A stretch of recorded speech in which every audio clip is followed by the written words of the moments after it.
House have powers to make laws that will give meaning to what the people have sent them here for. And I submit before this House, Honorable Speaker, that even the judiciary, much as it's given up the role of interpreting the laws only, it has also a judiciary fund, and you'll find it actually executing projects within its docket. So there is no absolute separation, doctrine of separation of powers. In also pushing this bill, Madam Speaker, you remember, Madam Speaker, we formed up the NADCO committee. The NADCO committee sat and it took views from members of the public and Kenyans. And Kenyans were actually very, very clear that we needed to entrench these funds in the Constitution. So in moving this particular bill, Honorable Speaker, we are doing nothing outside the law. We are simply giving wishes to the wishes of Kenyans whom we represent here. And as it's emblazoned here, we stay here for the welfare of society and the just government of the people. So we are giving effect to the wishes of Kenyans. Article 10 of the Constitution gives national values. And one of the national values is inclusion, equity, public participation.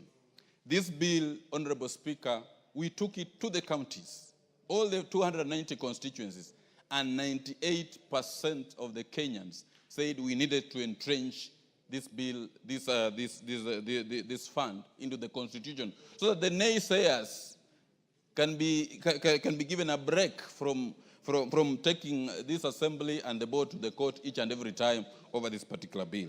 So we are giving basically effect to public participation, which is a national value. We are giving effect equally to equity, because all the 290 constituencies are beneficiaries of the NGCDF. And therefore, there is no constituency or there's no part of Kenya that is actually excluded from getting funds on account of NGCDF. So we are giving effect to inclusivity and ensuring that there is accountability. One of the critical things in this particular fund is that there is public participation at the grassroots. You remember, Madam Speaker, we used to have the focus on rural development, which failed during the Moi era. This fund is the only fund in which public participation is conducted at the rural level, at the grassroots level, and people give their views on the kind of development which they want to have. So it is a fund that really, Madam Speaker, we need to entrench up to give effect to the wishes of the Kenyan people who have elected us to be in this particular parliament. Honorable Speaker, there have been two agencies that have been fighting this fund, specifically the Council of Governors and the civil society. They have taken many matters to court in which we have been able to participate in. And their argument has been that we want to create a third level of funds, that there are only two levels of funds, of disbursement of government funds. That is the national government and the county government. We need to disabuse that particular notion that the funds that are allocated to go towards NGCDF are not from county funds allocated to the county governments, but are funds that are basically allocated to do national functions. And the NGCDF funds are basically only doing national government functions and not county government, and therefore there is totally no overlap at all. There has also been a misnomer, Honorable Speaker, that these funds are like loose change and pocket money for members of parliament. That is not true. Members of parliament are far way removed. This fund is domiciled in the treasury. There is a board that manages it. And there are CDF committees at the constituency level, up to the PMC level in each of the constituencies. So this fund is not loose change for members of parliament, as has been indicated. What the members only do is to do an oversight, to ensure that these funds are spent in a better manner, so that they are not misused, and maybe just oversee how the projects are being done. So members of parliament, their only contact with these particular funds is for purposes of oversight. And finally, Honorable Speaker, we wish to state that in amending this particular constitution, we are simply giving effect to the wishes of the Kenyan people who have sent us here to represent them. As the public participation process clearly indicated that 98% of the Kenyans wanted entrenchment of these funds in the Constitution. With those few remarks, Honorable Speaker, I beg to support this constitutional amendment and urge my colleagues to stand up to be counted and vote for this constitutional amendment that assists not only the poorest people, but it cuts across the entire Kenya that assists both the underdeveloped and developed areas, so that we can have equity in our national development ethos as we move on as a country. Madam Speaker, I support this constitutional amendment. Thank you, Madam Speaker. Member for Bomachoge, Borabu, Norfason, Barongo. Mheshimiwa Norfason, Barongo. Thank you, Madam Speaker, for affording me this opportunity to also contribute in support of this constitutional amendment to ensure that we secure the gains that we have made as a country in terms of development. Madam Speaker, last year I had the good fortune of attending the 20th anniversary of the Constituency Development Fund. To understand why this fund is very important and must be now entrenched in the Constitution, we listened to a tale by the former Member of Parliament for Olkalau, Honorable Muriuki Karue, who got frustrated trying to get development for his constituency. And every time he went to the treasury, he was told that his constituency will get development when the funds became available. His frustrations were arising from the fact that in his constituency, students were learning under trees. And today, Madam Speaker, there are in so many constituencies schools that have dilapidated toilets, and some of these schools are threatened by devolved units of closure because they do not have decent toilets. Madam Speaker, if we do away with CDF, Harambes will be back in full swing. We will now be required to conduct Harambes to be able to educate children, which is against the spirit of the Constitution in Article 43, where every Kenyan has a right to education, and also Article 53, where every child has a right to access free education, and that education should be compulsory. Madam Speaker, why should we take the responsibility of educating our children back to the public? The public right now is stretched financially. We are struggling, the Kenyans are struggling to put food on their table. It will be the wrong time, Madam Speaker, to take away this fund, because this fund has subsidized education for their children and assures their children of a better future. Madam Speaker, if we take away this fund, most of the ills that have bedeviled this country will be back.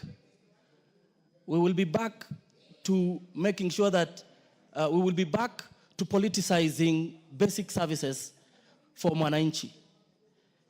Madam Speaker, the process of engaging public in determining what is their priority projects in their constituencies is a constitutional requirement. And the current NGCDF, as constituted, has been ensuring that the public have a say in what are the priority projects that have to be undertaken in their constituencies. Madam Speaker, I think the public spoke emphatically by giving their views on what needs to be done going forward.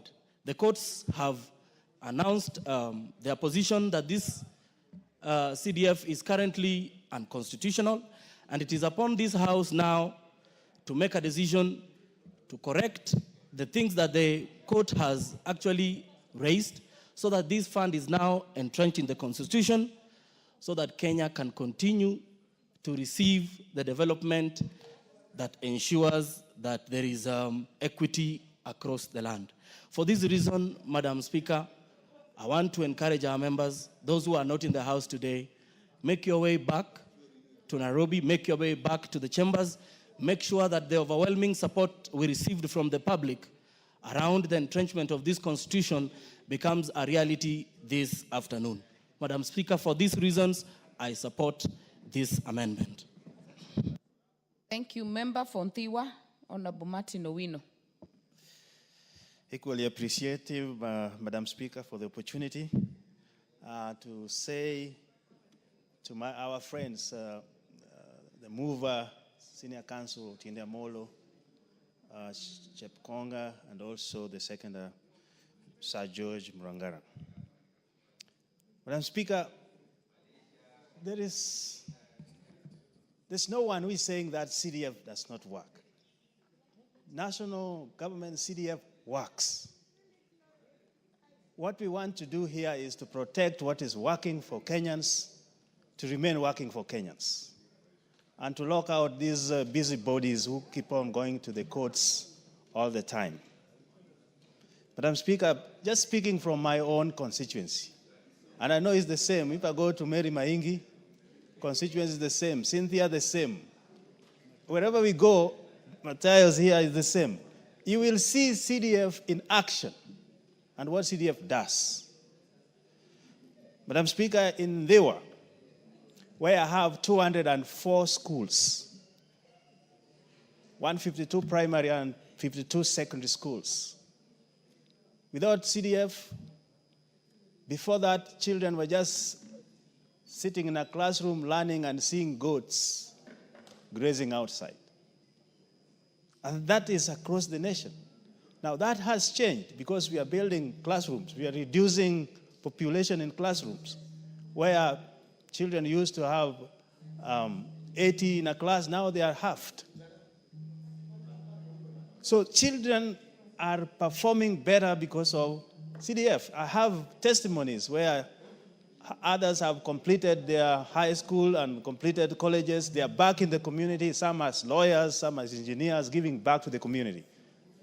Where in those areas, children would have dropped. Teenage pregnancies are reduced because of sustaining kids in school, because education is an equalizer in all this.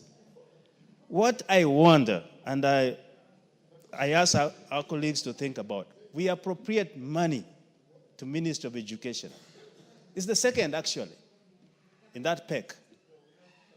But you don't see what that money does on the ground, including infrastructure, which is supported even internationally. So, I speak on behalf of the people of Ndewa. Classrooms are decongested, laboratories are built, so we can compete with schools like Alliance and everybody. Water, provisions, environment, even sports. I don't know why sports were removed, Madam Speaker. Even sports, people were very active in our constituencies because we were driving the sports as well. Madam Speaker, when we talk of national ethos, and another member have alluded to it here, when we talk of value for money, equity, inclusivity, emergency responses, that is the heart of CDF. Notwithstanding, other people, other devolved units are there, but they're not responding even to emergencies. Now we are even pushed to be responding to toilets as emergencies, which should not be the case. What happened with the capitation we give the ministries? Where do they take their money? So mine is to protect what is working and entrench this into the Constitution. In fact, if we were to rewrite the Constitution, this is the most important decentralized fund in 290 constituency. You would have not even thought of having 47 counties. Those monies would have been channeled through this, and you would see the impact it would have done in these areas. Lastly, entrenching this into the Constitution will cure what we call oxymoronism of leadership, where you say one thing and you do the other. What CDF does is seen. And because it is people's driven, public participation is a must. Approval system is up to the board. And even in this house, we have a committee that oversees that board. So the whole system should be replicated in other areas of activities. If those who are jealous of its functionality, I think what they should do is to copy what CDF does. Without belaboring on the obvious, allow me to say I support this. And members, if where representation is needed this afternoon, it is in this house. Thank you, Madam Speaker. Honorable Cynthia Muge, member for Nandi.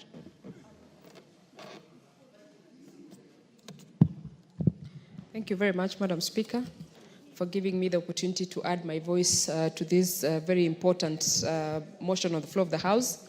I appreciate the Honorable Tenda Omolo and the Honorable Chepkonga for the very thoughtful time and sentiments they have been able to put together into this bill, so that finally, Honorable Speaker, the CDF, the NGAF, and the newly added Senate Oversight Fund, Honorable Speaker, can finally be entrenched in the Constitution. CDF and NGAF, Honorable Speaker, for so many years has been facing a lot of legal challenges. And this is an opportunity, Honorable Speaker, for us to be able to ensure that those legal challenges finally go away, Honorable Speaker. And we also deal with the ambiguity, Honorable Speaker, and we also have to make sure that the people understand the structures of CDF and NGAF.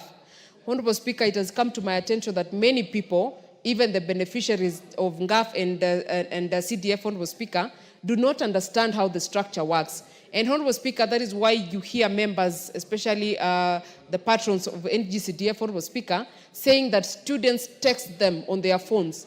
Honorable Speaker, I think it's also high time that the people in this country and the beneficiaries and those people that run institutions and organizations, Honorable Speaker, understand how structures work. The NGCDF, Honorable Speaker, and NGAF have a structure. And just to speak to NGAF, Honorable Speaker, I wish the people knew that there's a structure that runs NGAF. And Honorable Speaker, allow me to say this. The people who have attached NGAF and NGCDF to members are not the members themselves, Honorable Speaker. They are the people outside there. Otherwise, Honorable Speaker, if you look at the structure, there is nowhere the member of parliament, who is a patron of NGCDF, comes into the running of the operations of NGCDF. Honorable Speaker, same to NGAF.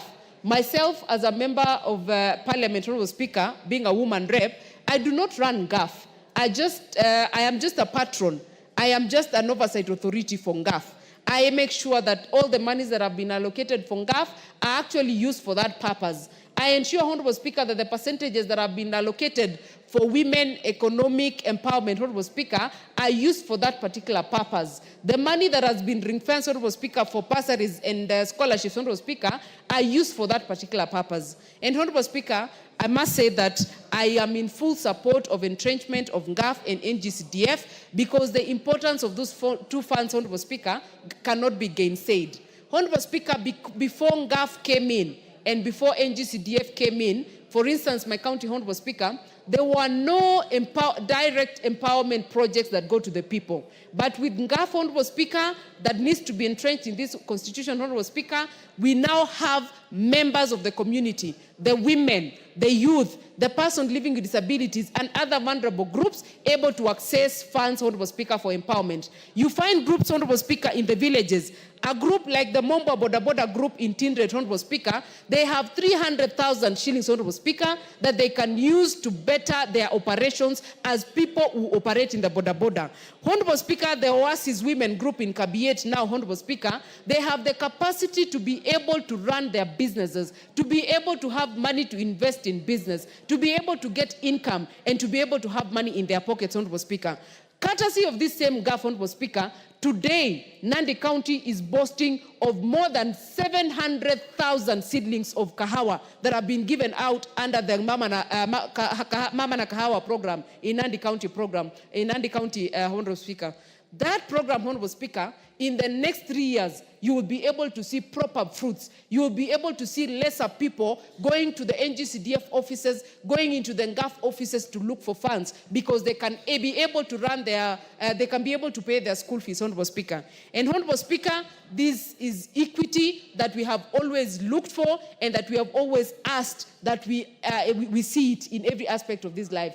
Honorable Speaker, I cannot even give adequate accolades to NGCDF. For me to be here today, Honorable Speaker, I am a product of NGCDF. I got bursary from the office, Gwen office, then Honorable Speaker, in 2013, in 2012. And I appreciate what NGCDF has done to me and to other vulnerable children who needed and require education. Honorable Speaker, when you walk around the constituencies that we come from, you will be able to tell where you are, courtesy of a branding that has been done under NGCDF. You will know whether you are in Mgwen, you will know whether you are in Likuyani, you will know whether you are in Sambweni, you will know where you are, courtesy of projects that have been done by NGCDF. And Honorable Speaker, I am in total support of this entrenchment so that, Honorable Speaker, these funds can continue giving services to the people, these funds can continue being important to the people of Kenya. Honorable Speaker, we are not doing this because we are members of parliament today. I can assure you, Honorable Speaker, that in 2027, September, during the swearing in, I will not be in this house. But NGCDF and GAF must be in this house, Honorable Speaker, so that it can be able to serve the people of Kenya post me and you who are sitting in this house, Honorable Speaker. So we are not doing this, Honorable Speaker, for us. We are doing it for the people of Kenya. We are doing it for the children of Kenya. We are doing it for the women of Kenya. We are doing it for the youth of Kenya. We are doing it for the PWDs of Kenya, Honorable Speaker, so that this fund, Honorable Speaker, can live beyond any member and any person who gets an opportunity to sit in this house. So, Honorable Speaker, with those very many remarks, I support the entrenchment of NGCDF, of NGAF, and Senate Oversight Fund to the Constitution of Kenya so that we can stop running battles in courts with the people who like going to court, Honorable Speaker, and deliver the services to the people of Kenya. I support, Honorable Speaker. CDF Committee Chair. Thank you, Madam Speaker, for giving me the opportunity to give my views and support the entrenchment of the Constitution of the NGCDF and GAF, and also the Senate Oversight Fund. Madam Speaker, first I would like to thank the Honorable Muriuki Karue, who did a good job. I was in this house, Madam Speaker, at that time. And before, there was nothing else people were doing in the rural areas. They were busy selling their cows and selling their produce to build schools. Schools were built exclusively by the parents who had children in school, and also well-wishers, Madam Speaker. But currently, with what has happened is a transformation of this country. We have lessened the burdens of the public through the provision of funds which are people-driven. The committees which have been set aside in and gazetted by the Attorney General are going to work tirelessly to make sure that the fund is managed and given the priority of the people of what they need. Madam Speaker, this fund is an equalizer to all. It makes those who are poor be able to take their children to school. It makes development equitable, no matter what kind of government is there. Even a dictatorial government with the existence of CDF, which can decide that there will be no money to a certain area based on political support, CDF will equalize. And everybody will be able to feel what they are paying in terms of taxes. Madam Speaker, we also want this, the funds to be entrenched, because we have had serious litigants in this country. I want to say for sure, Kenya has evolved. into a very serious democratic country, never seen even in Africa. Because everybody has a right to challenge whatever is done in this house. They go to court. They are also allowed to run in the street and declare or give what they want what they require. So doing this is the right thing so that we are able to shield this fund from being destroyed by litigants and others who do not wish other people well. Madam Speaker, if you compare what the NGCDF is doing in the constituencies, and you compare what the county governments are doing in the various areas, if you compare the schools built by CDF, the county government have only one responsibility in education, to build the ECD classes. And there are only 2 in every primary school. Madam Speaker, we are going to almost, after the enactment of the Constitution, to have the counties. We are in the 12th year or so. And in fact, the governors have not finished even building the nursery schools, only 2 classes. When in the CDF, the boards and the CDFCs who are there in the constituencies have been able to build classes, numbers. They are almost done with them. So, Madam Speaker, we need to support the enactment and the entrenchment of this constitution so that we are able to support. I wish we had brought in the ward fund so that we can be able to remove some amount of money from the county government and give to the ward representatives so that there will be a management system which is there in the ward so that we see development on the ground. But here, since we have not been able to get it in this time, I hope members can think about it so that we can have a ward fund as part of the entrenched fund which is required, which we get money from the counties. Madam Speaker, when you look at the counties' money which they are given, 400+ billion, and you compare with what the CDFCs in every constituency get, almost a total of about 54 billion. It is just like day and night. And that is why at the end of every term of a member of or the governors, they usually pass through court to be washed before they go home.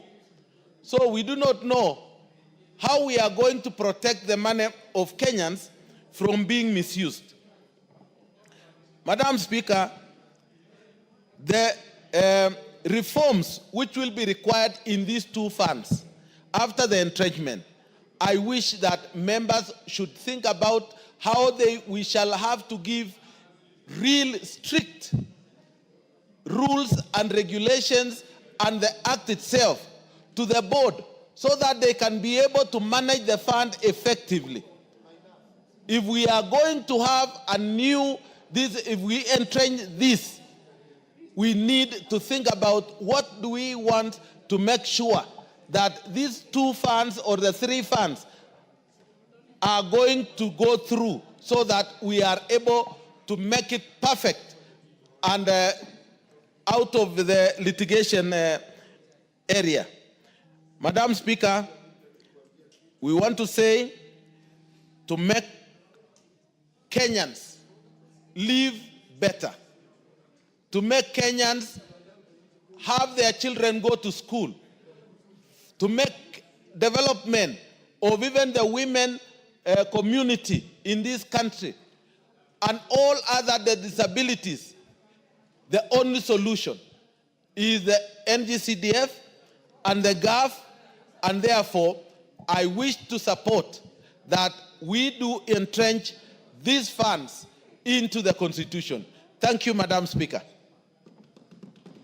Member for Wajir West, Honorable Yusuf Mohammed. Thank you, Madam Speaker, for giving me this opportunity also to support the entrenchment of NGCDF, NGAF, into the Constitution. Madam Speaker, Kenyans have spoken. We have done public participation everywhere in this country. And Kenyans have overwhelmingly supported this bill. That clearly shows the trust the people of Kenya have in NGCDF and the GAF. But Madam Speaker, I don't want to put myself or go to debate with governors who are claiming these specific funds to be abolished or taken off from the records. I want to tell those governors, even if this money today is taken back by the national government, it will not come to the county governments. Why? Because NGCDF functions are very clear and distinct. NGCDF and GAF are doing what the national government functions are, specifically education, security, energy, and the rest. My question is, if these funds are abolished, where will the governors and the county government get money to fund the gap? If they're able to do it, they could have done it now. Education is not a devolved function, and security is not a devolved function. Madam Speaker, the people who are advocating for the removal of this fund are people who do not understand what the person at the grassroots level feels about it. These are people who are able to pay the school fees of their kids,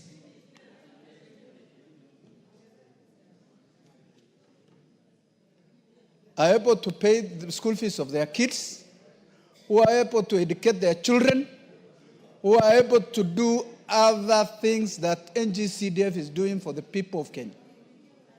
Madam Speaker, as much as we argue whether we entrench or not, we need to understand the following. One, Madam Speaker, are these funds meant for specific members of parliament? Are the funds being used by members of parliament for their own gains? We all know these funds are used for a specific purpose by a board. The members of parliament are doing their oversight role, which is to confirm and make sure that money are used appropriately and the right way that is required by law. But this notion, Madam Speaker, of some members or Kenyans believe that these funds are used by members of parliament is not here, not there. And I say so. And if I may say, it's hot air. They know, but they're doing it because they don't want these funds to go to the village, at the village level. Madam Speaker, today if we say we abolish these funds, what will happen to the people of Wajir West? What will happen to the schools of the remotest place in this country? The schools that cannot get any infrastructure development from national government since inception, Madam Speaker. And their only source of funding was NGCDF, Madam Speaker. There is no school in Wajir West that was not either built, equipped by CDF, Madam Speaker. That clearly shows this money is doing exactly what the national government and the county government, the two levels of government, were supposed to do, Madam Speaker. Madam Speaker, it will be very unfair to the people of Wajir West if these funds are removed, Madam Speaker. On behalf of the people of Wajir West, Madam Speaker, I want to put on records that these funds should be entrenched in the Constitution, Madam Speaker. Madam Speaker, I have seen some busybodies, I say so, who are always running to the courts to challenge whatever is good for this country, Madam Speaker.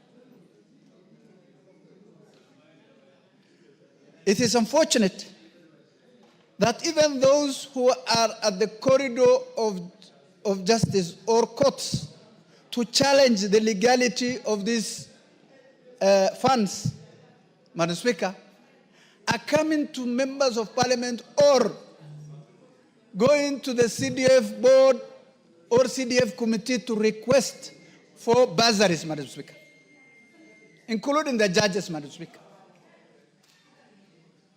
They go to the CDF committee of their constituency to request for funds.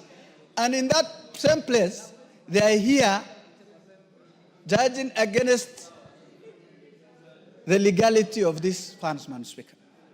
Everybody knows, Madam Speaker, whether these funds are supporting the people of Kenya properly or not. What we need as a house, I can see members of parliament are not around today. I want to urge everybody to come so that we get to third.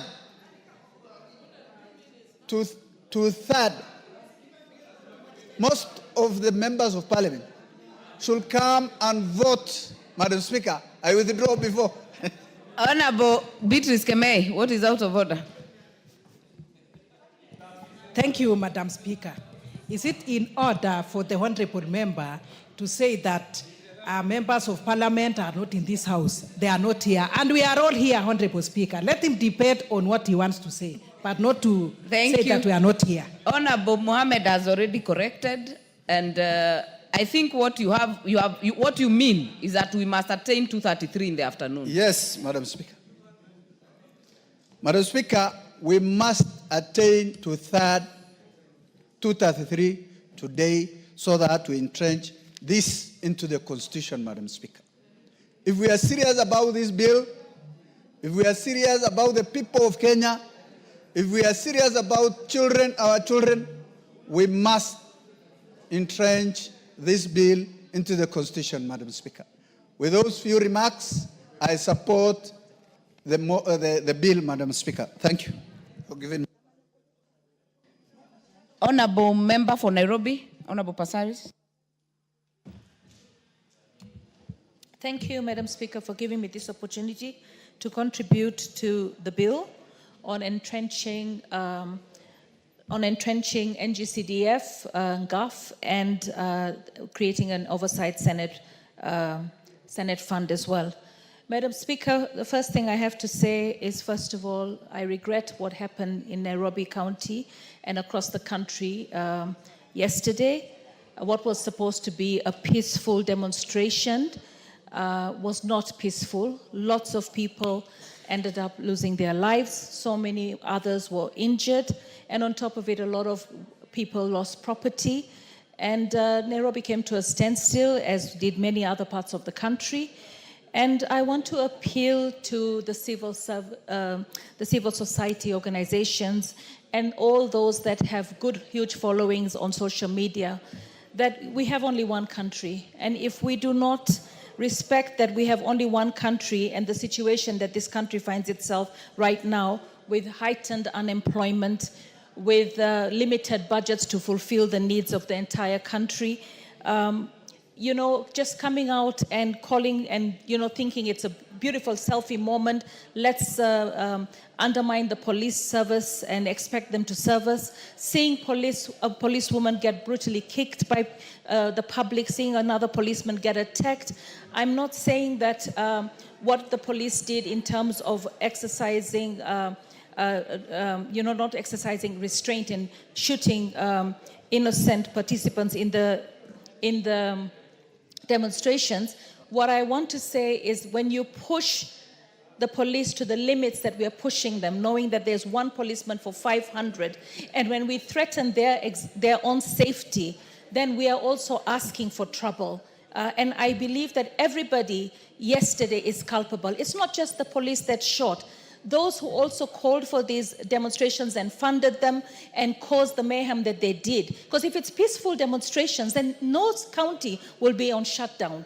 But a lot of the country came on shutdown yesterday. When you say that you're having peaceful demonstrations for memorials, and then you end up saying you want to occupy State House, and that is where you're going, then you're actually looking to overthrow a government, and that cannot be allowed. We have to understand that we have one country, and we have to work together. We're in a bad place in terms of the economy, and the president is trying as much as possible to get us back on track as a country, but the opposition is taking advantage and trying to misuse poverty, trying to divide us on tribal lines, and trying to cause mayhem.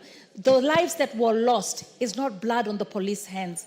It's blood on the politicians that funded this. It is blood on the civil society movements. And I also want to talk to Kenya Law Society. You know, you're the law society, not just for the civil society. You're the law society for the entire country. You're the law society for that woman who lost her shop. You're the law society for that mother who lost her child. You're the law society for the many policemen that were also injured. So I really say that, you know, this country needs to take a break and focus on allowing the government to do the job that it wants to do. It's like they want to undermine the government so that they can actually move in, but that's not the way to win an election. Tell the public what you're going to do for them. Show them by example what you're going to do for them. Before I became an elected woman, leader of parliament, I was already a leader. I had already done the projects of Adopt a Light. I was already employing deaf people. What are you doing? You came out of government, you want to get into government, and you're promising things. We have a former Chief Justice who's also trying to do that. So for me, I really feel that we need to focus on ensuring that we have peace in this country. Honorable Bensouda, what is out of order? Don't tell me to say it. We are legislators. We Honorable need to be on the right Bensouda, track. address the speaker. Thank you, Speaker. I'm sorry I withdraw. What I wanted to ask, is it in order? We are debating NGCDF GAF, but I'm hearing very, very fundamental contribution on police brutality and any other issue that we should do. Could the contributor, the honorable member for from Nairobi County, explain whether that is related to enshrining NGCDF GAF into the Constitution? Thank you. Honorable Passaris, by the standing orders, you will maintain relevance to the debate. Thank you, Madam Speaker. But I cannot be ignorant of what happened in my county yesterday and in the country at large. As legislators and representatives of the people, it will be amiss on me not to offer condolences to all the people that have lost their loved ones and continue to lose their loved ones because civil society cannot hold itself and its horses, and the political wing is also trying to undermine the country. Madam Speaker, as I stand here, I speak as a patron of NGAF. I have seen all these funds, NGAF and NGCDF, being riddled with many, many court battles. And the thing is, nobody wants to understand the impact that these funds have on the society. When you look at NGCDF, the first time I came to know was NGCDF when I got into Parliament was when the late Honorable Ken Okoth called me to Kibra and showed me we were opening a school that was funded by NGCDF. It was not him that funded it. It was not Kibra, Ken Okoth, who funded it. It was him, and him as the MP ensuring that the fund that was in what was provided for Kibra was actually doing the job that is supposed to be done and making sure that the direction and the standards he's giving and guidance. But the fund was actually being oversighted by committee members appointed and an NGCDF board member. So they were the ones who took and owned the project. But him as the area MP would give leadership. For instance, I am the patron of GAF. GAF receives a lot of money, for Constituency Development Fund. GAF receives a lot of money in terms of various votes. One of the votes that we have is county-wide vote. And in the county-wide vote, when we realized that the committee members came and said, we have a problem with SGBV, we actually decided to save the money, look for the land, and we're putting up the first county-owned safe house and shelter in Nairobi County. That would not have been done if we just said that we leave everything to the governors and the executive. Nobody had thought of building a safe house in Nairobi. And I've seen a number of women reps also deal with safe houses, deal with rehab centers. So there are gaps and there are voids. And those gaps and voids are being filled with these funds. We also have a situation where, for instance, during COVID, we had Mama Fuas come to us and say, you know what, now we can't go into people's houses to wash clothes because of COVID. And our businesses are going down. This is how we raise our money. GAF together, the committee sat together and said, why don't we create stations for them to be able to operate? So we put in washing machines, dryers, and ironing boards and gave them the equipment so that they would be able to conduct their business. So that was something that a gap is bridged by the National Government Affirmative Action Fund. There's so many other projects. We also empower people to be able to start businesses in terms of portion meals, in terms of TV centers, in terms of motorbikes for the border. This fund has its role. And I believe to always be going into court, in and out of court, and derailing the progress of the funds in terms of bursaries, in terms of affirmative action, in terms of persons living with disability provisions, in terms of education, in terms of police stations. I've seen police stations funded. I mean, when you go to Ruaraka, Honorable TJ Kajwang has put a police station.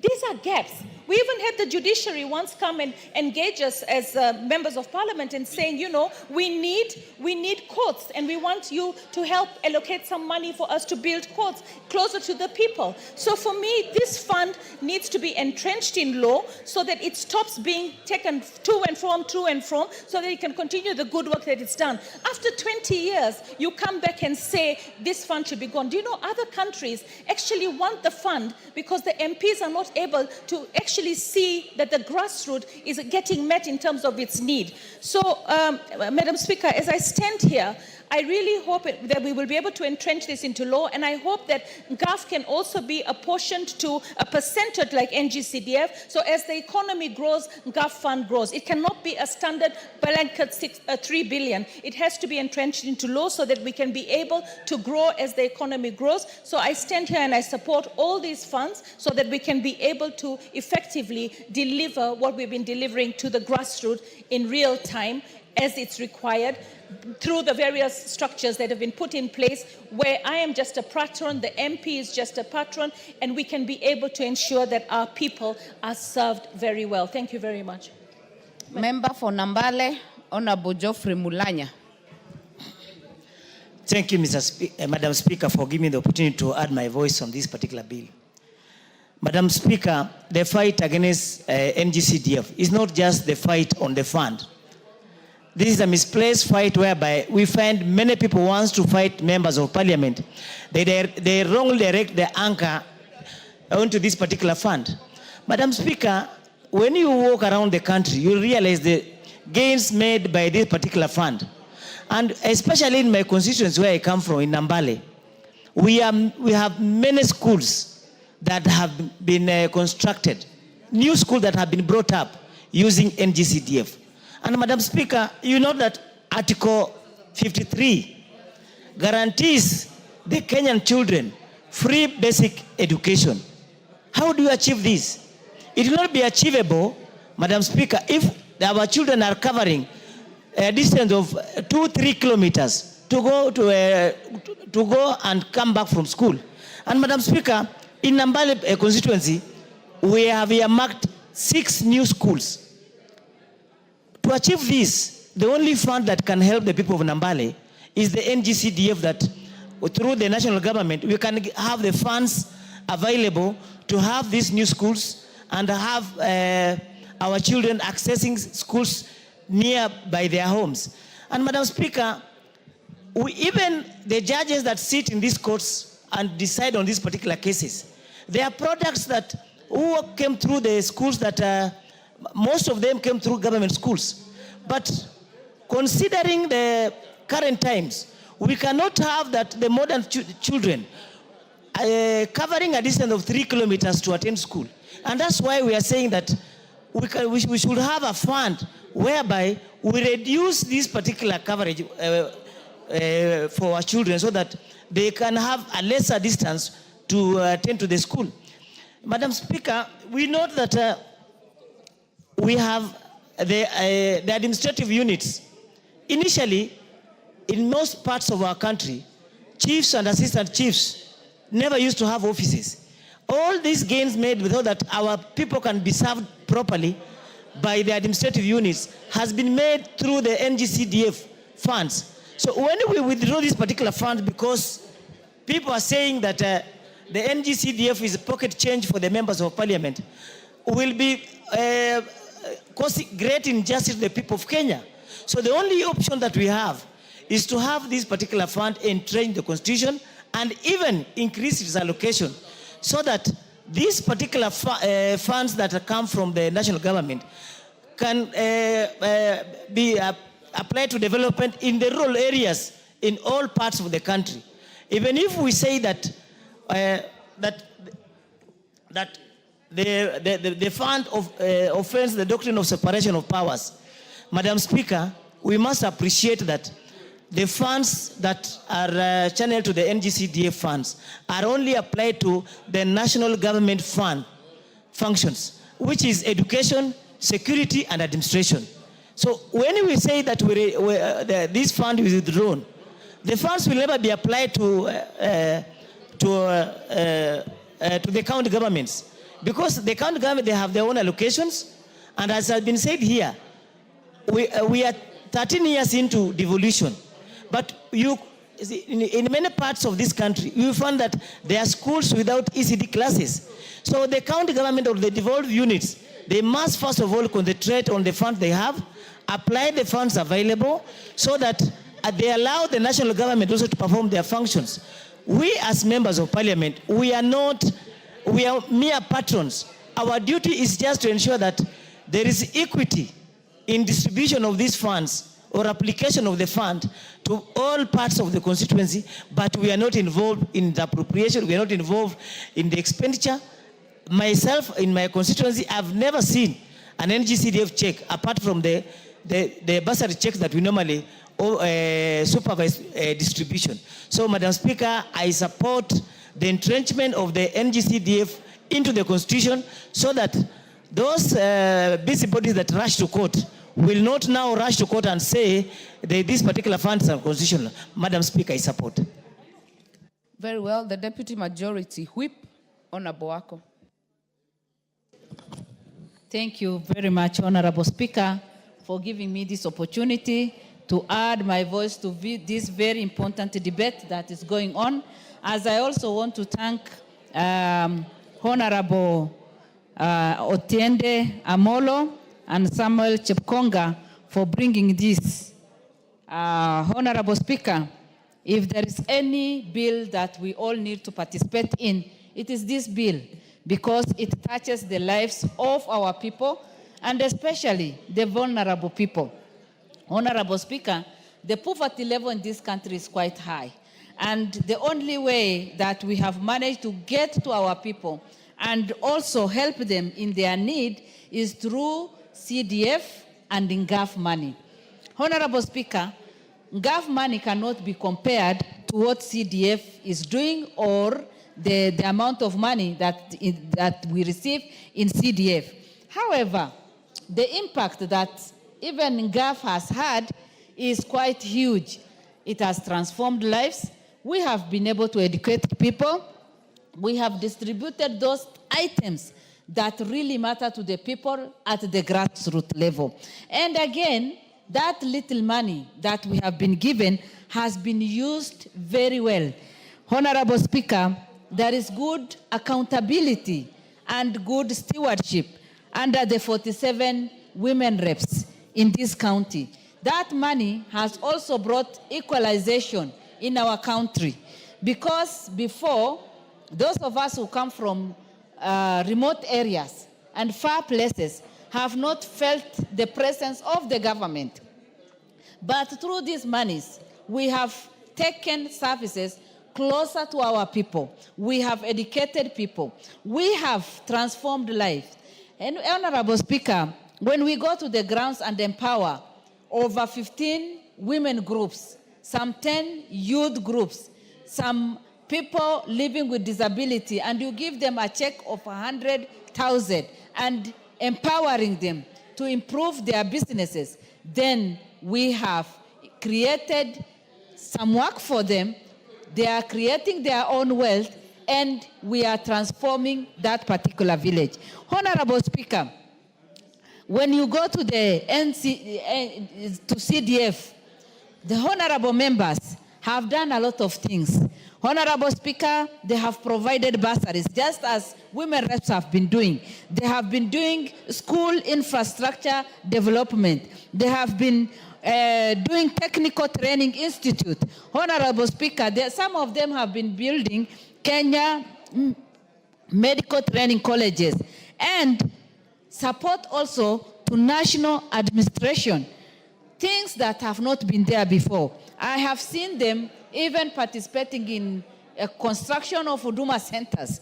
And by doing all that, we have improved the lives of the people at the grassroots level. We have brought services to the people. We have also created jobs for our young people. Honorable Speaker, many are the times that Kenyans have been fighting these particular funds because there are people who think that it benefits the individual honorable members. And it is unfortunate because in our country today, people like fighting one another, and especially fighting members of parliament. Honorable Speaker, many of us have sacrificed a lot to transform the lives of people on the ground.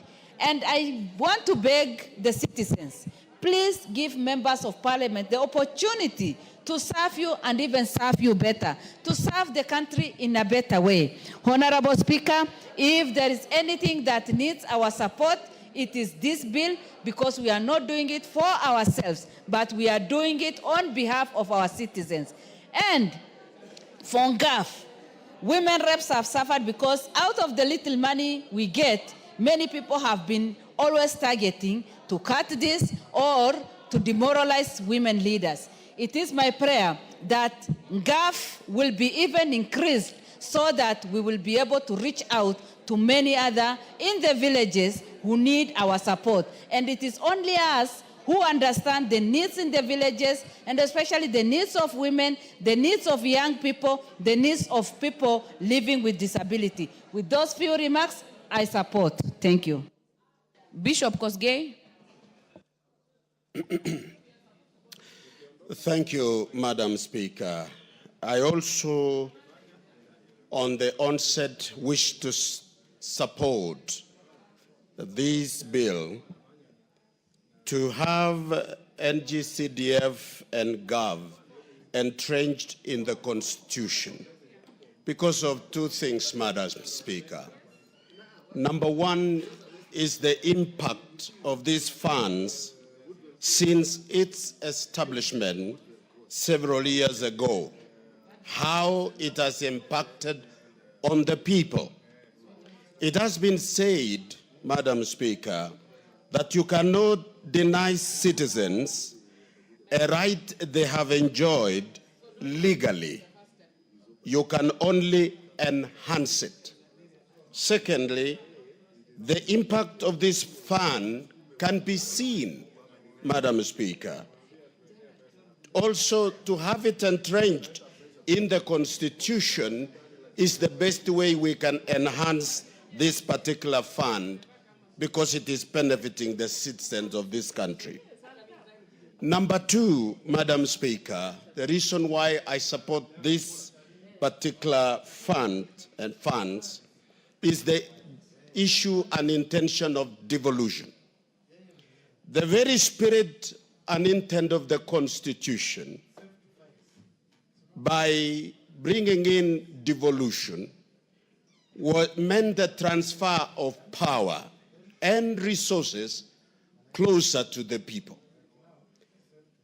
And the question which was in the minds of the drafters of the Constitution was to have a primary goal to bring governance closer to the people, fostering greater participation by the public, and equitable resource allocation.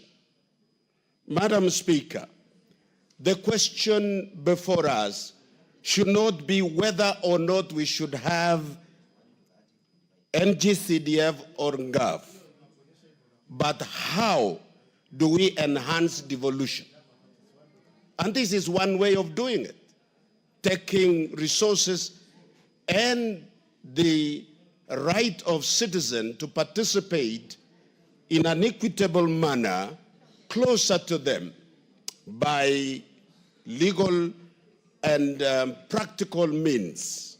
With this, Madam Speaker, I appeal to all Kenyans of goodwill as the members of Parliament undertake this afternoon on their behalf to entrench it in the Constitution, to appreciate that this is one way we are enhancing devolution in our country. With that, Madam Speaker, I support. Thank you. Very well. Honorable Member for Teso North, Honorable Kaunya. Thank you, Honorable Speaker. Honorable Speaker, I want to lend my voice to this and say I support this amendment, Constitution of Kenya Amendment Bill 2025, to entrench the CDF and the NGAF, as well as the Senate oversight into the Constitution. Honorable Speaker, I want to emphasize one important thing that NGCDF has done in the country. It has brought about inclusivity and equity in areas and communities or constituencies where we have had marginalized communities, such as where I come from, the Teso community. It has been able to provide resources that have uplifted this community. I want to give the example that when I came in 2017, Honorable Speaker, the constituency of Teso North did not have a single government college or training institution. No single college since independence. And because through the NGCDF, we've been able to establish, the committee worked around the clock and established 4 institutions. These 4 institutions today have over 4,000 students. Honorable Speaker, the institutions such as the Kenya Medical Training College has over 700 students. And these students walk from home, from their villages to the college, and therefore the cost of training goes down. Even the poorer sections of the community are able to access education. We have a TTI which has over 3,000 students. We were able to establish a National Youth Service Institute that has been able to be operationalized through NGCDF. And we have also been able to establish a KIBIT, Kenya Institute of Highway and Building Technology. Honorable Speaker, without this, an area such as that, and there are many areas that have been marginalized in this country, would not have the opportunity for development. And therefore, NGCDF entrenchment is key to ensuring that we entrench inclusivity and equity in development in this country. Secondly, Honorable Speaker, I want to say the entrenchment of these funds is going to address poverty alleviation in various areas that are affected. Children who are unable to access education because of poverty, Honorable Speaker, have been able to get through bursaries. It is only the NGCDF bursaries that are felt on the ground. And because many of these children could not access education, the bursary we need actually to enhance, and therefore entrenching it is going to help us to ensure that access to education is open to even poor children.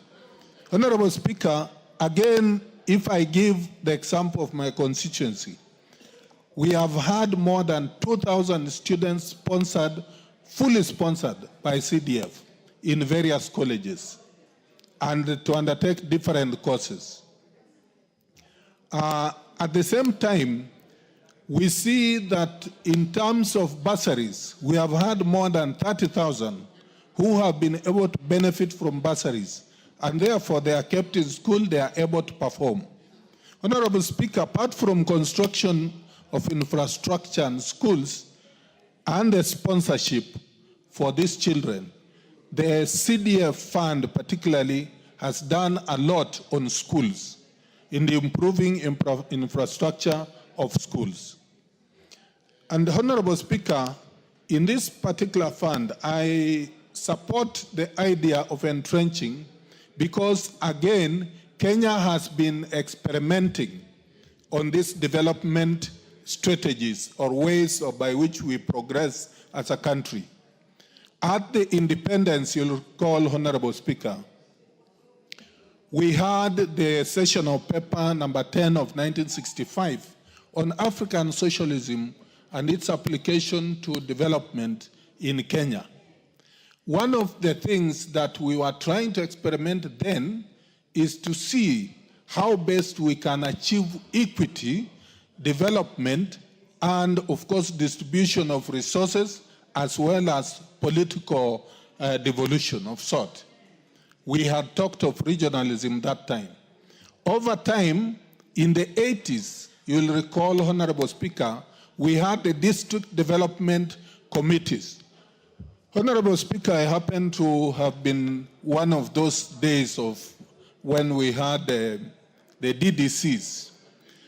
I was a DC at one stage, and it was an instrument that the government was trying to ensure that resources, there's participation by local leadership, as well as all the departments at the district level in planning and ensuring that these resources reach the ground.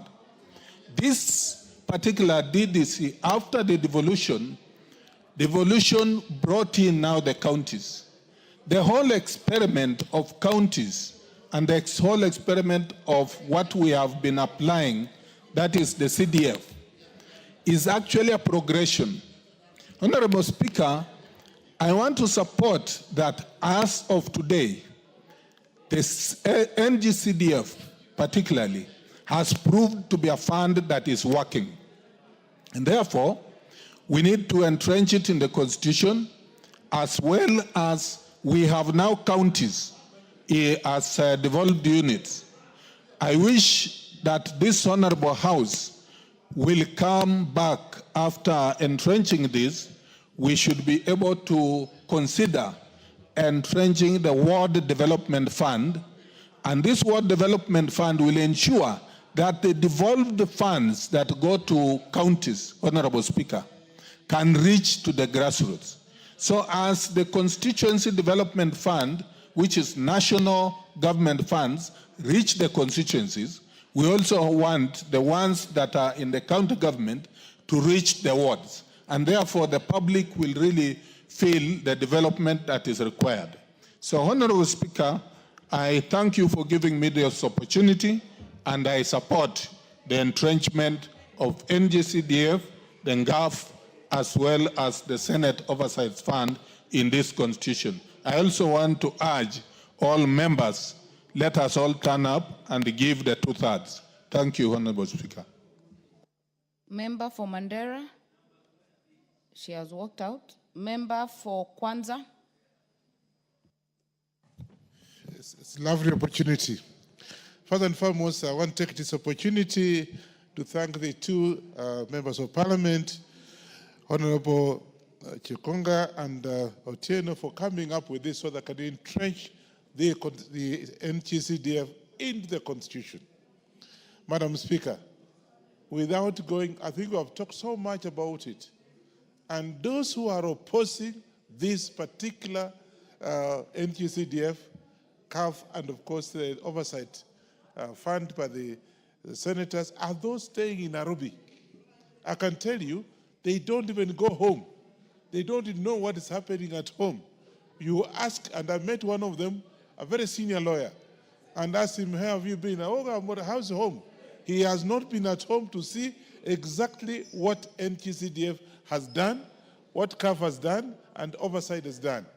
And therefore, Madam Speaker, this is an opportunity for this House to be able to entrench this in the Constitution and forget about that noise that is being done out there because they don't know what they are talking about. They are talking because they just want to talk for the sake of it, to meet their presence, whatever it is. Some of them, I think, are even very senior lawyers. And therefore, I want to take this opportunity again to say, without NGCDF, what this country will go through, and you can ask me, it means we'll go back to Harambee. Even the students who are supposed to go to school, and we're supposed to do that, Madam Speaker, it means we're going back to Harambee to take our children, once you go to Form 1, Form 2, Form 3, parents will be coming to you as members of the parliament, as a women rep, as a senate, that now my child is supposed to go to school and they have no money. So because of the structure that we have put in place, the NGCDF has taken care of that. I don't get involved at all. All I know that I do the oversight, and they have done a very good job because I know it's a very broad-based. Even my district sub-county commission is involved. And then, of course, the committee is also involved. Very representative. For me, I come from Trans Nzoia. It's a small Kenya. And I can tell you, Madam Speaker, we have had a very good presentation of this, and it has done a lot of. You go to Kwanza, go to any one of the constituencies in this country, you can see what CDF has done. In the absence of CDF, Madam Speaker, we're going back to Harambee, where we have to go back and ask, okay, fine, we want to build up a second school, a primary school here, there are no classrooms, even the toilets, you'll do Harambee. But CDF, all you need to do, you get information from the committee of the particular school, and that's it. They want this CDF to go to the county. It's actually a joke, because I come from a county, and you can see even ECD, construction of ECDs are not there. So what does it mean? You take this to the county, and all you are doing is that you are enabling our brothers and sisters who are at home, the governors, what have you, to use money. And most of it, we have had cases in the courts where they have been accused of misuse of the money. So assume now you take the money to whatever county. I don't want to mention my county. In fact, today as we are talking, my governor is actually in trouble because of misuse of the money. Now assume now you are taking the CDF for 5 constituencies to the county. Oh, what will you get? Nothing. You'll be hearing nothing but court cases. And therefore, Madam Speaker, this afternoon, let's put this particular funding in the Constitution, and we are not begging anybody. It's all right, because we want to avoid the problems that we've been having in the past. We avoid Harambees. Those of you who don't know, some of us have been here for quite some time. Those were the days when you will be asked, okay, now you see, whatever it is, you want to build up even toilets. Then we have to call for the Harambes.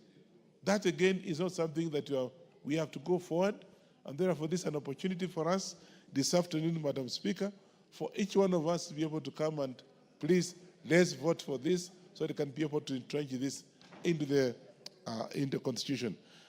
The last one and not least, Madam Speaker, I also want to take this opportunity to remind members of Parliament that we don't get involved in this running of the CDF.